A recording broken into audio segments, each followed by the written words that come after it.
오늘 장 랭킹5로 이어가겠습니다. 오늘 여러 가지 이슈 두 분과 이야기 나눠볼 텐데요. 함께할 분 이지스탁 이지은 대표, 불사조 리서치 김진경 본부장 소개합니다. 안녕하세요. 네, 안녕하세요. 네.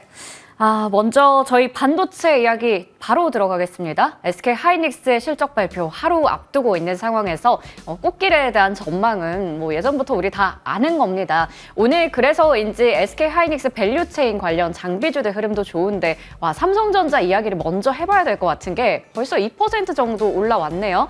물론 신저가를 찍고 올라온 거라서 좀 아쉽긴 하지만 이제는 정말 바닥을 확인한 것인지 그게 가장 중요한 포인트 될 것 같은데 김진경 본부장님께 질문 드리겠습니다.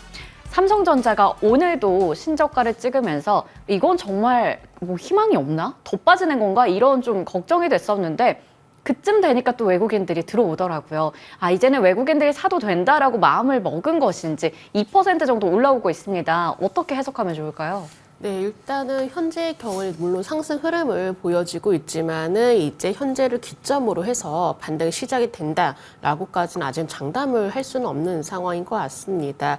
왜냐하면 이제 미국 대선이 얼마 남지 않았기 때문에 이에 대한 불확실성도 아무래도 시장에는 좀 상당 부분 영향을 미치지 않을까라고 좀 볼 수 있을 것 같고요. 특히나 시장에서는 또 워낙에 이제 자금도 많이 줄어든 상황이기 때문에 계속적으로 워낙에 빠른 순환매가 좀 이루어지고 있는 장세입니다.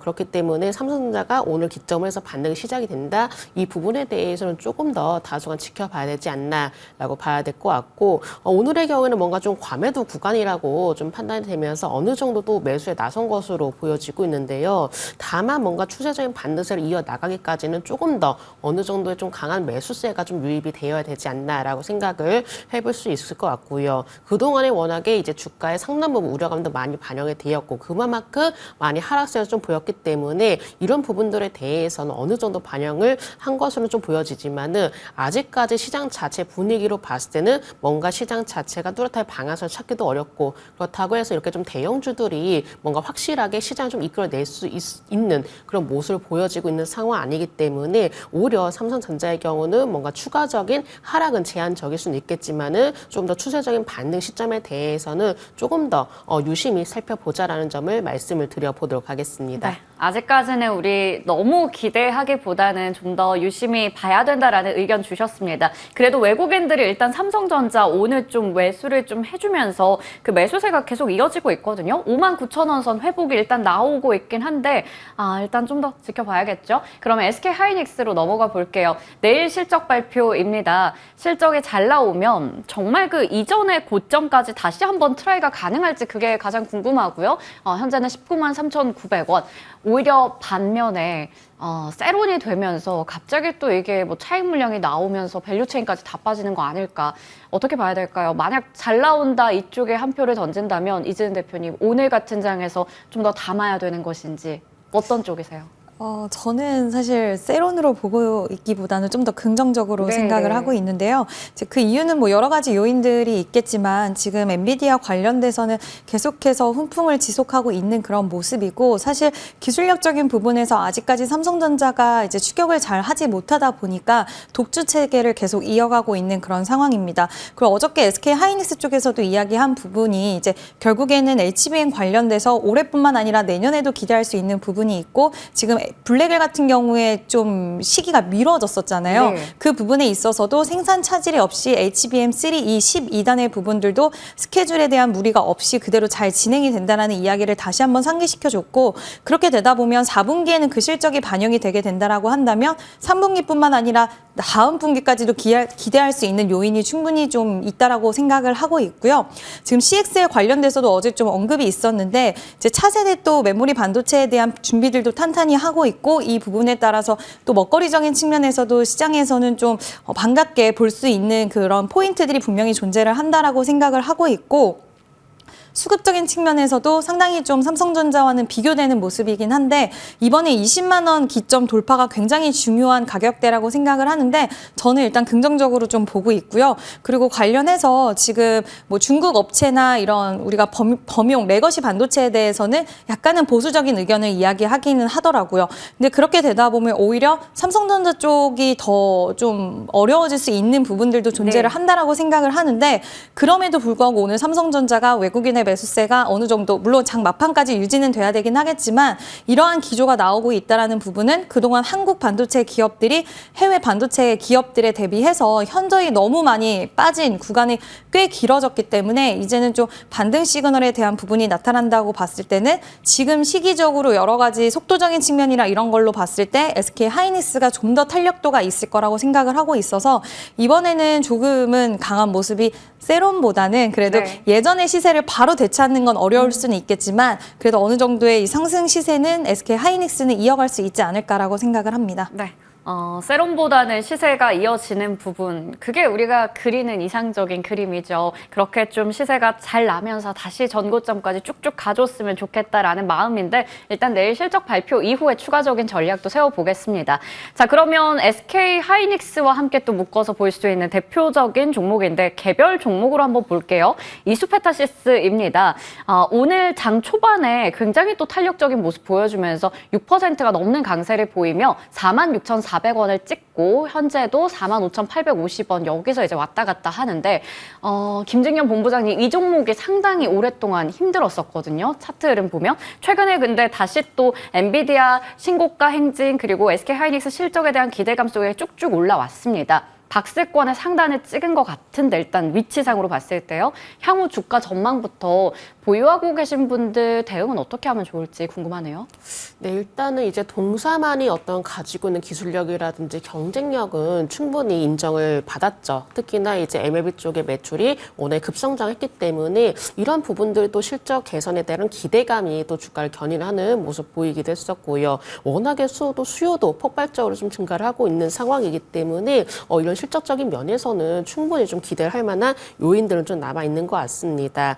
특히나 앞으로도 이 고성능 기기에도 이제 MLB가 이제 필수적으로 좀 사용이 되게 되는데 이를 통해서도 고객사 다변화를 좀 이끌어내고 있는 상황이기 때문에 이런 매출 성장을 좀 보여지고 있다라고 좀 보시면 되실 것 같고요. 이런 내용들로만 따져봤을 때는 충분한 모멘텀은 가지고 있습니다. 다만 지금 현재 기술적인 흐름으로 봤을 때는 워낙에 이 121선에서 좀 저항을 받는 모습 보여지고 있는데 일단은 계속적으로 워낙에 강한 저항을 받고 있다 보니까는 사실 지금 상황에서도 뭔가 섣불리 진입을 하기에는 다소간은 좀 무리가 될 수가 있습니다. 물론 보유하고 계시는 분들의 경우는 조금 단기적인 면에서 약간 답답하실 수는 있겠지만은 그래도 충분한 성장성은 보유하고 있기 때문에 조금 중기적으로 살펴보자라는 점 말씀을 좀 드려보도록 하겠고요. 만약에 신규 매수로 좀 고민하시는 분들이라면은 지금 당장 120선 부분에서 진입을 하기에는 좀 저항 라인에 진입하는 것이기 때문에 지금 당장보다도 조금 박스권 하단시 이제 조정이 나왔을 때는 이 박스권 내에서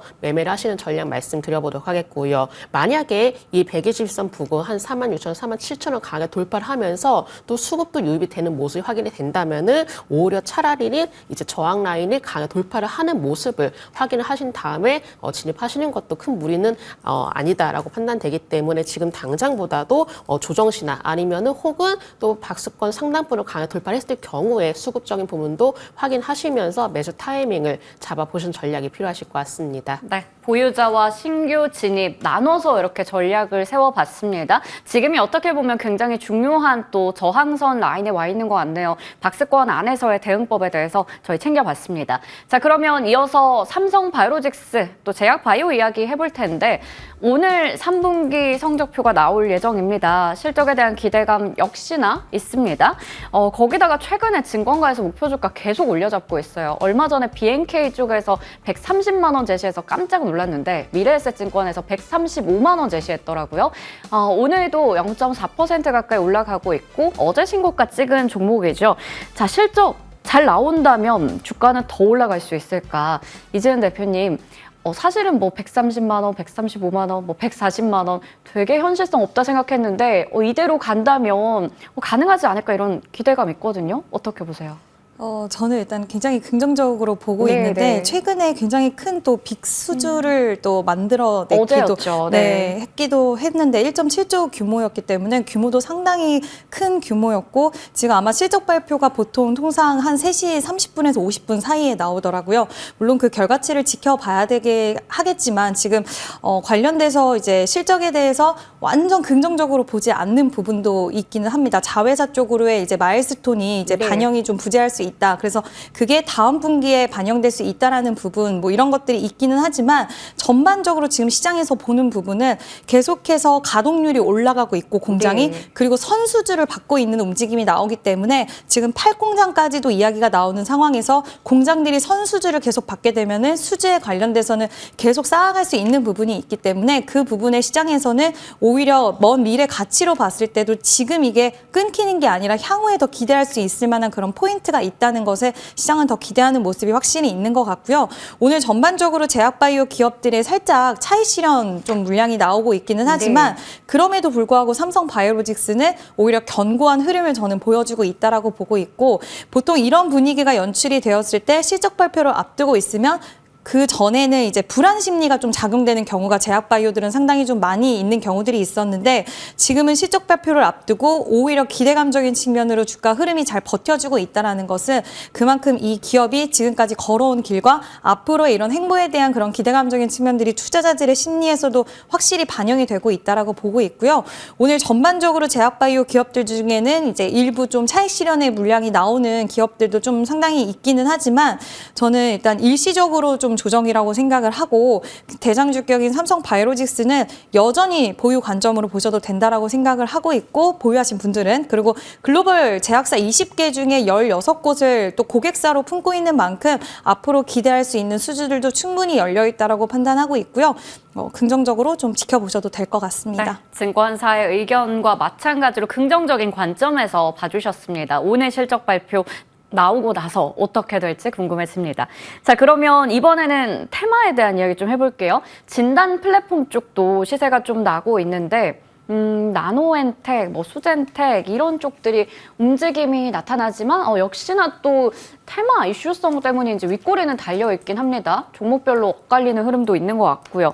일단 엠폭스가 생각보다 굉장히 심각하더라고요. 아프리카 쪽에선 1000명 정도 사망했고 이게 어떻게 보면 일파만파 퍼진다라는 생각이 드는 게 독일 쪽에서는 변종에 대해서 첫 감염자가 나왔다라는 뉴스도 있었습니다. 김진경 본부장님, 그냥 보고 지나칠 이슈는 아닌 것 같거든요. 엠폭스 확산에 따라서 진단 플랫폼주가 추가적으로 상승이 나올 수 있을지 아니면 진단 플랫폼에 있어서 추가 모멘텀이 있어서 좀 움직임이 나는 건지 어떻게 보시나요? 네, 일단은 물론 단기적으로 추가 상승에 대한 가능성이 있다라고 생각을 합니다. 하지만은 이런 부분들이 뭔가 실질적인 실적이라든지 아니면 뭔가 성장 모멘텀을 가지고 움직여지는 것이 아니라 딱 그대로 이제 단발성 이슈, 그러니까 이슈에 따라서 주가가 움직여진다라고 좀 보시면 되실 것 같고요. 통상적으로 물론 이런 상황들이 조금 심각한 상황이긴 하지만은 보편적으로 봤을 때 진단키트주의 경우는 뭔가 테마주적인 성격이 강하게 움직였습니다. 뭔가 회사에 대한 내용보다도 감염병에 대한 확산 우려가 나올 때마다 들썩이는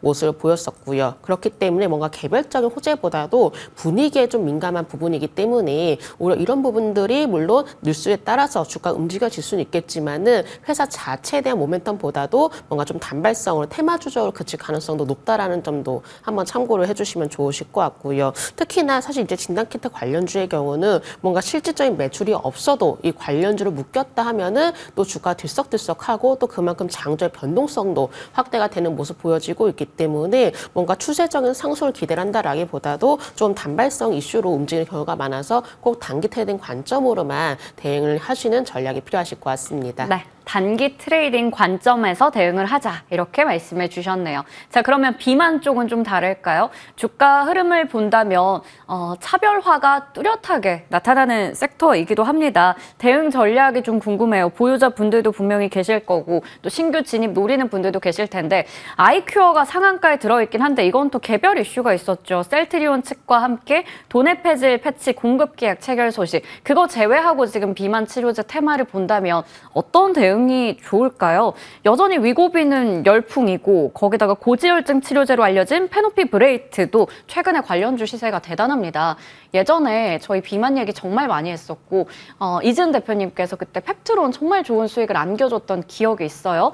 지금 시점에서는 이 테마에 대한 전략 어떻게 좀 가져갈까요? 여전히 시장의 성장성이나 이런 부분에 대해서는 의구심이 없고 또 일단 일라이릴리가 또 한국에 상륙을 내년 5월 달에 네. 하게 된다라고 한다면 결국에는 이 비만 치료제 시장의 파이는 더 커질 수밖에 없고 그 시기 안에서도 계속해서 이슈는 새롭게 만들어질 수 있다라고는 생각을 합니다. 근데 그동안 꽤 비만 치료제 관련주들의 시세 흐름이 긴 시간 동안 이어지다 보니까 어느 정도의 차익 실현에 대한 물량들도 나올 수 있고요. 그리고 비만 치료제 관련돼서 초반에는 이제 정말 몇 개의 종목이 집약적으로 수혜주로 거론이 되다가 이제 뭐 한 달이 건너서 기대감적인 측면으로 너무나 많은 종목들이 엮이는 시기까지 오면 우리가 결국에는 테마성의 종목들은 결국에 좀 끝물이 왔다라고 판단할 수 있는 그 시기까지 살짝 도래를 하지 않았나라고 저는 판단을 하고 있고 이제는 정말 이 안에서의 옥석 가리기가 좀 중요할 것 같습니다. 실질적으로 기술 이전에 대한 기대감을 가져갈 수 있는 기업인지 그리고 뭐 블루엠텍 같은 경우에도 위고비 유통 관련돼서 실적에 어느 정도 반영과 이어질 수 있을지 이런 흐름들에 대해서 이제 또 평가를 하는 시기가 곧 또 오지 않았나라고 생각이 들고 있고요. 그냥 기대감적인 측면과 그리고 아직까지의 뭐 임상 진행을 하고는 있지만 일정이 많이 남은 기업들은 또 그게 약간은 사그라드는 시기가 오기 마련인데 지금 시장의 전반적으로 제약바이오 종목들이 조정이 나오면서 비만 치료제도 같이 좀 조정이 나오는 양상이라서 저는 개인적으로 내가 만약에 보유하고 있는 비만 치료제 관련주가 단기 이슈로 올라갔는데 내가 지금은 수익권에 도달해 있다라고 하신다면 저는 지금은 수익을 또 챙겨주시는 것도 괜찮지 않을까라고 생각을 하고 있고요. 또 다시 기회는 올 수 있을 거라고 보고 있습니다. 그래서 차라리 현금화를 하시고 기회가 왔을 때 또 다른 종목을 다시 한번 공략해 볼 수 있는 기회로 좀 삼으셨으면 좋겠고요.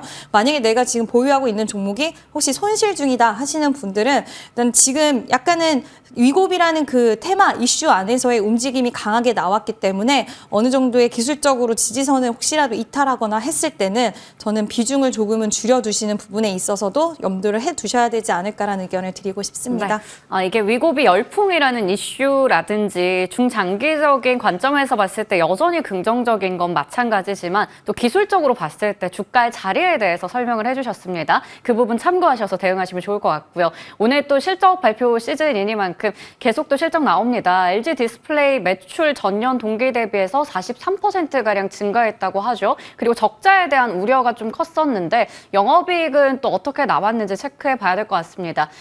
우선 영업이익 같은 경우에는 여전히 좀 손실이긴 해요. 하지만 그래도 전년 동기 대비해서는 많이 좀 끌어올렸다라고 볼 수 있을 것 같고 일단 3% 정도의 주가 상승, 탄력을 갑자기 좀 키우는 모습 확인됩니다. 저희 오늘 LG 그룹주에 대한 이야기 잠시 후에 또 나눠볼 예정이고요. 앞서 HD 현대 마린솔루션도 실적 잘 나왔습니다. 실적 나오는 대로 저희 꾸준히 전해드리도록 할게요. 자, 그러면 먼저 세 번째 이슈로 방산과 드론 이쪽에 대한 이야기 해볼게요. 정부에서 우크라에 공격용 무기 지원을 검토한다라는 소식 전해졌어요. 원래 방어용이었는데 공격용으로 좀 전환이 됐다라는 것도 중요한 포인트가 될 것 같은데 관련한 수혜주를 좀 찾아봐야겠죠? 김진경 본부장님, 아무래도 방산 대표주보다는 확실히 중소형주 쪽의 탄력은 좀 커 보이긴 해요. 분명히 이렇게 방어 쪽에서 공격으로 갔다라는 건 뭔가 큰 변화일 텐데 정말 연관 있는 종목이 있을까요?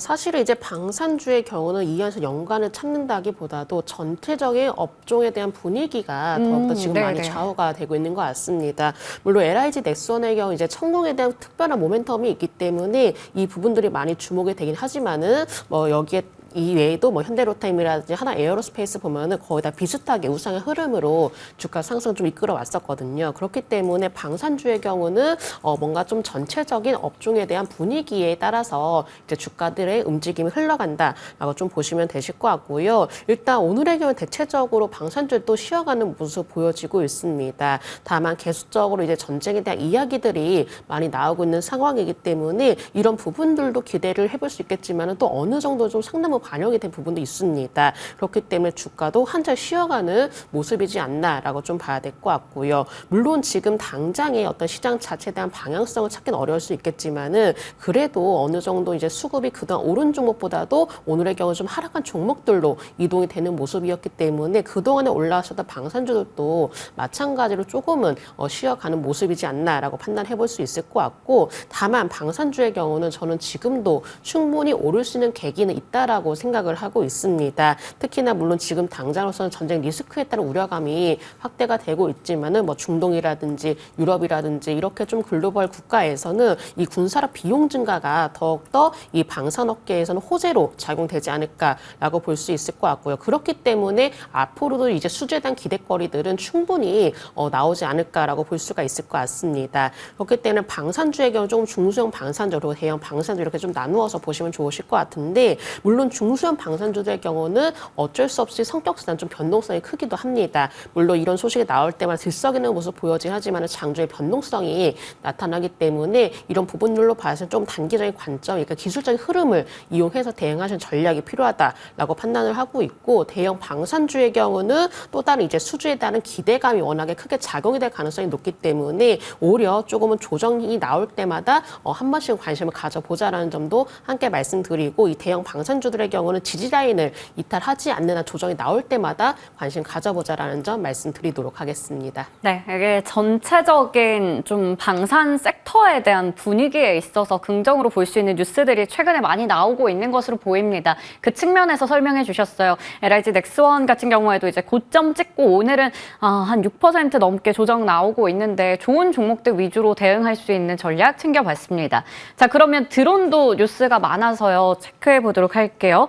자, 국산 자폭 드론을 실전에 배치한다라는 이야기 이제 국방부에서 전해졌고 대중 드론에 대한 제재 미국 쪽에서 그 뉴스는 여전히 유효해 보입니다. 관련주 오늘 시세가 대표적인 종목들 위주로 좀 크게 나는데 이거 중장기로 봐도 되는 뉴스인지 이지은 대표님 어떻게 봐야 될까요?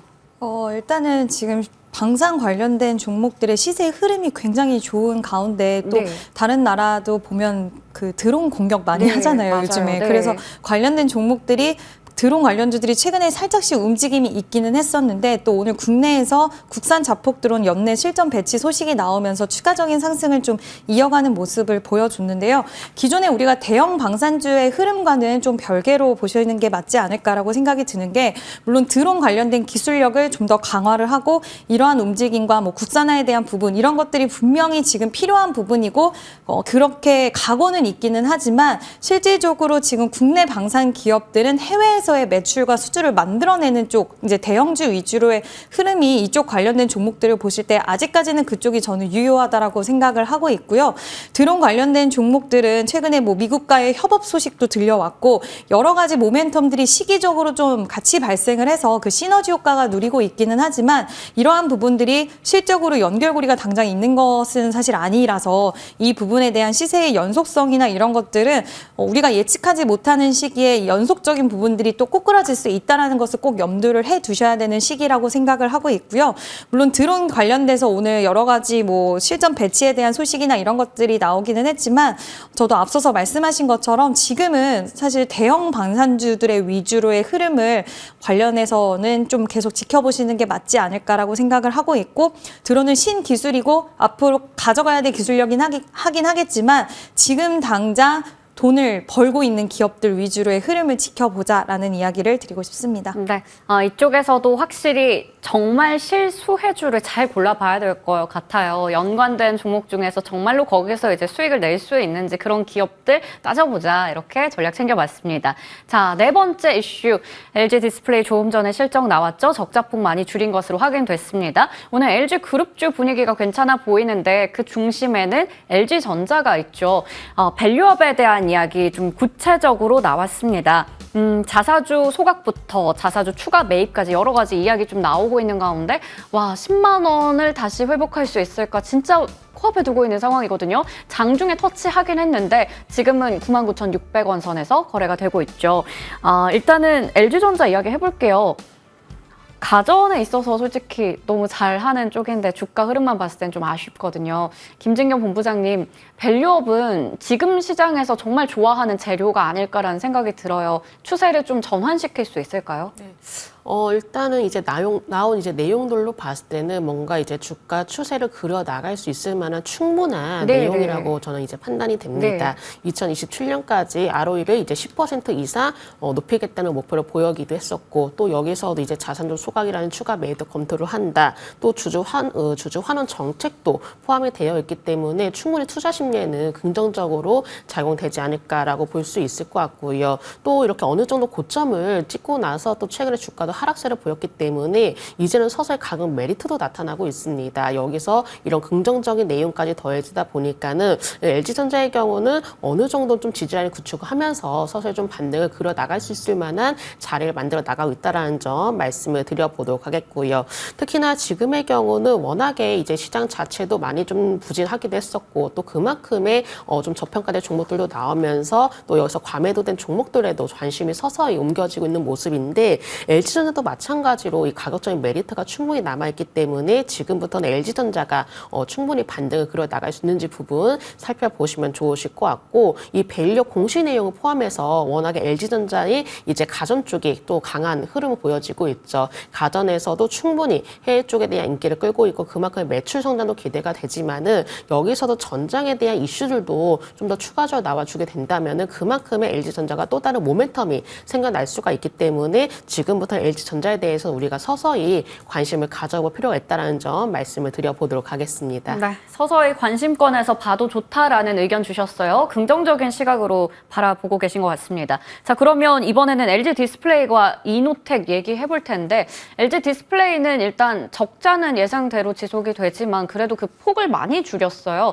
그리고 LG 이노텍은 아직 실적은 나온 것 같지 않은데 부진할 것이다라는 전망 나오죠. 이게 적자의 포인트 좀 맞춰져 있다 보니까 그런 것 같아요.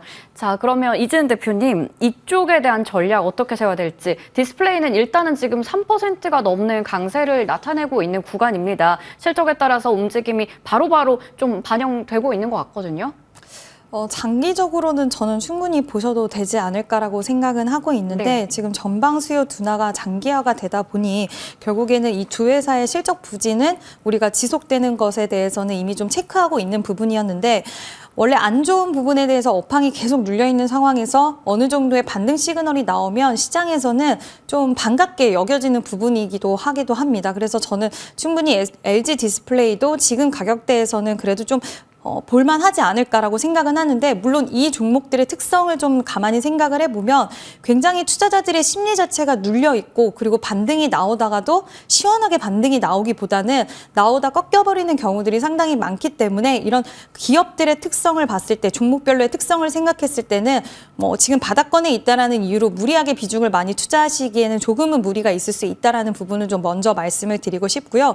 특히 LG 이노텍 같은 경우에는 지금 아이폰 판매가 생각보다 중국에서 16의 판매가 호조를 이루고 있다라는 얘기도 나오고 있는 상황입니다. 근데 뒤따라서 이야기 또 나오는 걸 보면 부정적인 이야기도 꼭 같이 반드시 따라 나오는데, 다른 전작들에 비해서 감가상각이 훨씬 좀 많이 좀 안 좋다라는 이야기라던가, 그리고 지금 인도네시아 쪽에서는 판매가 어렵다는 이런 이야기들, 이런 부분들이 계속 좀 발생을 하는데, 지금 아이폰 관련돼서, 그리고 애플의 주가는 계속 순항을 하는 데 비해서 LG 이노텍의 주가는 현저히 부진한 모습을 보여주고 있는데, 이게 과연 투자자들의 심리 개선이 바로 좀 이어질 수 있을까라는 부분에 있어서는 시간이 좀 저는 걸릴 거라고 보고 있고요.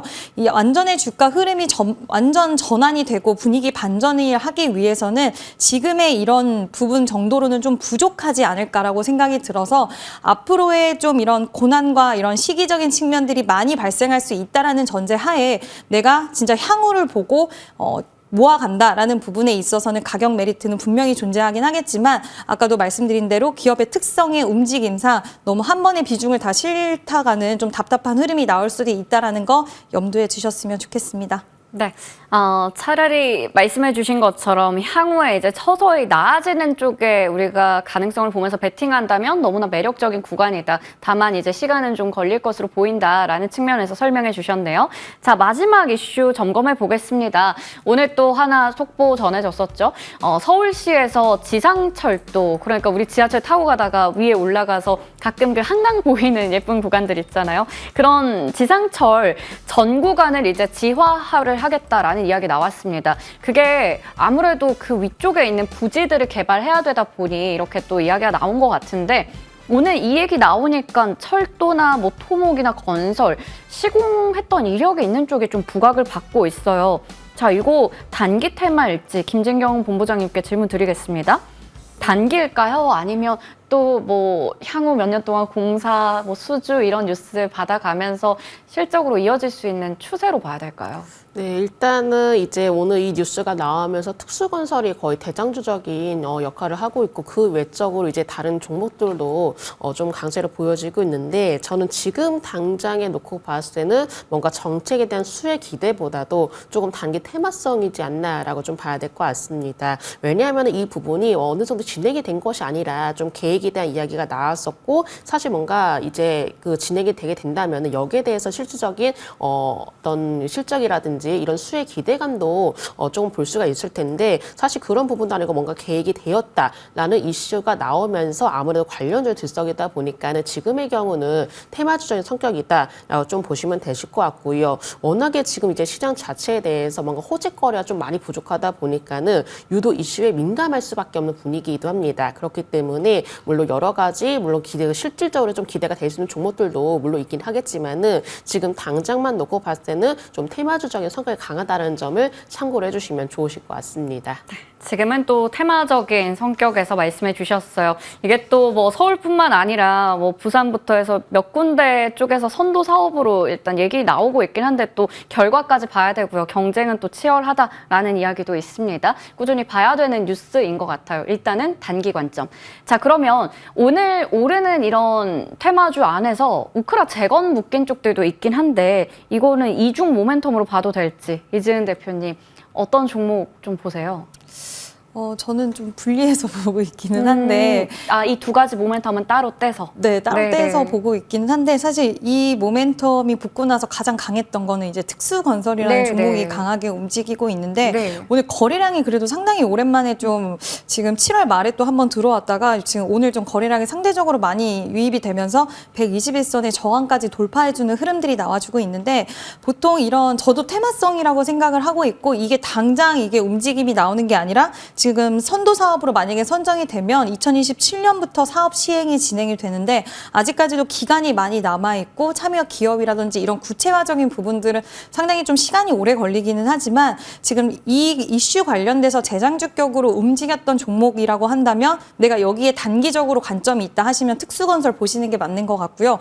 우크라이나 재건 관련돼서는 아직도 모멘텀이 살아있고 또 우크라이나 재건 관련돼서 내가 보고 싶다 했을 때 그 종목의 시세가 나왔을 때 이제 후발로 이 이슈가 지하와 관련돼서도 이슈가 있었어 정도로만 그냥 저는 약간 플러스 요인 정도로만 생각을 하시는 게 맞을 것 같고요. 두 가지를 다 가져가는 모멘텀적인 측면으로 보기에는 좀 약하지 않을까라고 보고 있어서 그냥 차라리 좀 분리해서 그 안에서 요즘은 거래 대금이 워낙 부재하다 보니까 어떤 이슈가 발생을 했을 때 대장격의 종목들만 시세가 확 몰리는 경향들도 있어서 두 가지 이슈가 다 있으니까 그 종목을 픽했다가 좀 시세가 생각보다는 굉장히 약한 모습이 나올 수도 있어서 그냥 하나의 이슈에 가장 강한 종목들을 좀 도전해보는 게 지금 시기에는 맞지 않을까라는 의견을 드리고 싶습니다. 네, 어떻게 우리가 좀 대응해야 될지 그 부분에 대해서 전략 마지막 이슈까지 확인해 봤습니다. 그리고 삼성전자가요. 오늘 저희 또 이야기 제일 먼저 나눠봤던 쪽인데 장중에 6만 원 터치했고 현재도 3.8% 정도의 강세, 여전히 외국인들의 매수세가 유지가 되고 있거든요. 오늘 장 끝까지 한번 지켜봐야 될 것 같아요. 지금 딱 이제 100원 차이로 왔다 갔다 하는 것 같긴 한데 일단은 삼성전자 현재 구간에서의 상황까지 짚어봤습니다.